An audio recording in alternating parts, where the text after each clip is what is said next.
Assalamualaikum warahmatullahi wabarakatuh.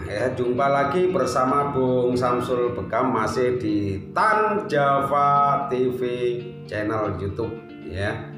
Di kesempatan siang hari ini Bung Samsul akan mengupas beberapa faedah dan manfaat bekam, efeknya bekam, dan bekam itu apa. Orang banyak tidak tahu. Yang pertama, bekam itu adalah ilmu pengobatan Rasulullah, yaitu ilmu pengobatan Rasulullah. Jadi bekam itu adalah mengeluarkan darah dari tubuh kita dengan metode tertentu ya. Ada dengan kop, ada dengan jarum, macam-macam. Ada tiga macam metode ya, yaitu sayatan, tusukan, dan api. Tapi saya menggunakan metode yang tusukan karena yang tidak menyakitkan, biar orang tidak takut ya.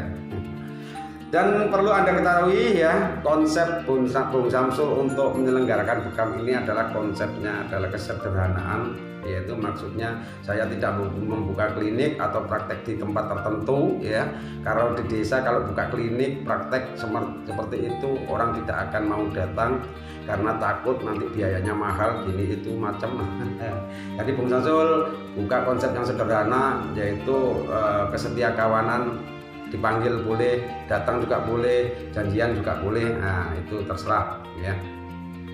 Kemudian apa sih kegunaan daripada bekam itu atau manfaat daripada bekam itu? Bekam adalah mengeluarkan toksin. Dan toksin itu apa? Toksin itu adalah racun yang ada dalam tubuh kita atau racun darah, yaitu ada kolesterol, asam urat, diabetes. Nah, itu termasuk racun atau toksin yang ada pada darah kita.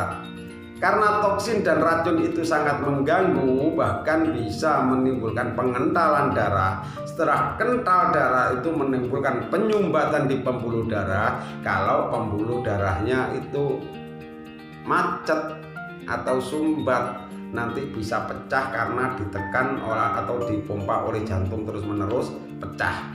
Atau dengan benturan, dengan pijatan itu juga pecah.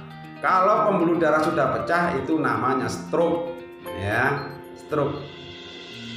Nah, stroke ini apa bisa dibekam, apa bisa disembuhkan dengan bekam ya.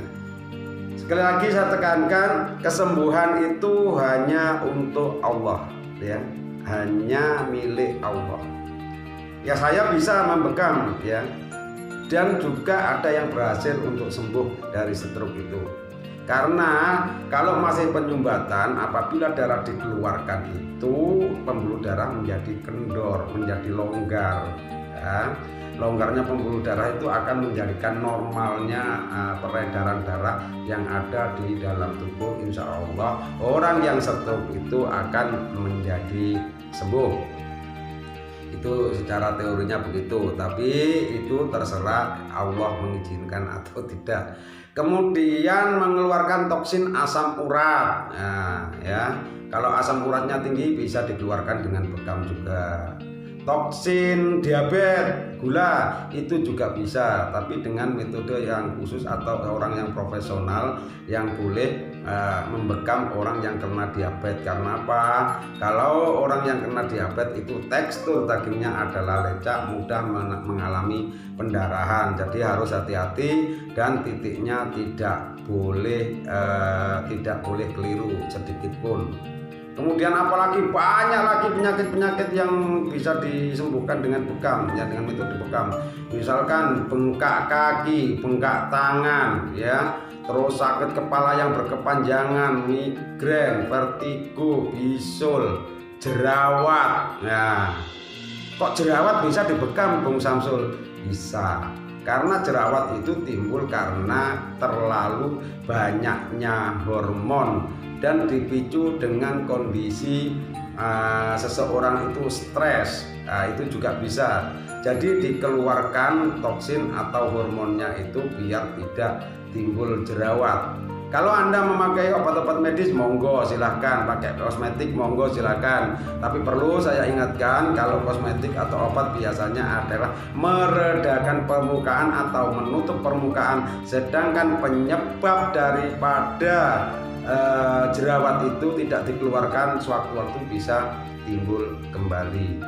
Misalkan bengkak kaki. Bengkak kaki itu karena timbulnya itu banyaknya cairan dalam kaki biasanya. Kalau diredakan dengan obat itu hilang sakitnya, atau jamu hilang sakitnya, tapi penyakit di dalamnya masih tetap ada. Nah, sewaktu-waktu pasti akan sakit kembali. Nah, kalau bekam, penyebab sakitnya itulah yang dibuang, sehingga insya Allah pasien akan mengalami kesembuhan.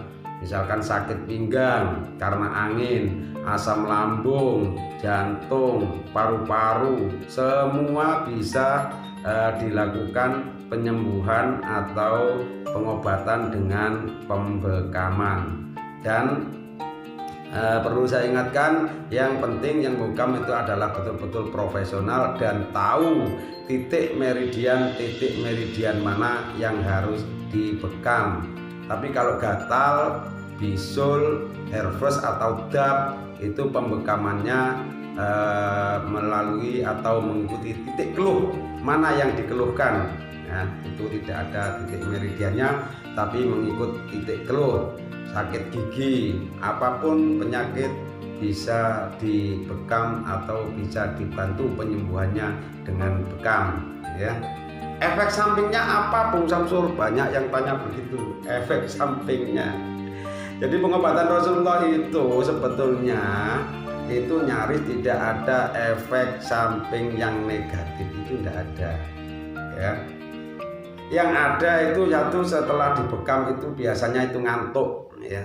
Ngantuk ya biasa itu ngantuk, karena faktor volume darah kita dikurangi. Sama dengan donor, kalau habis donor juga gitu ngantuk dan agak lemas. Itu bisa disiasati untuk minum teh hangat atau minum sesuatu yang bisa menimbulkan memproduksi darah dengan cepat juga bisa.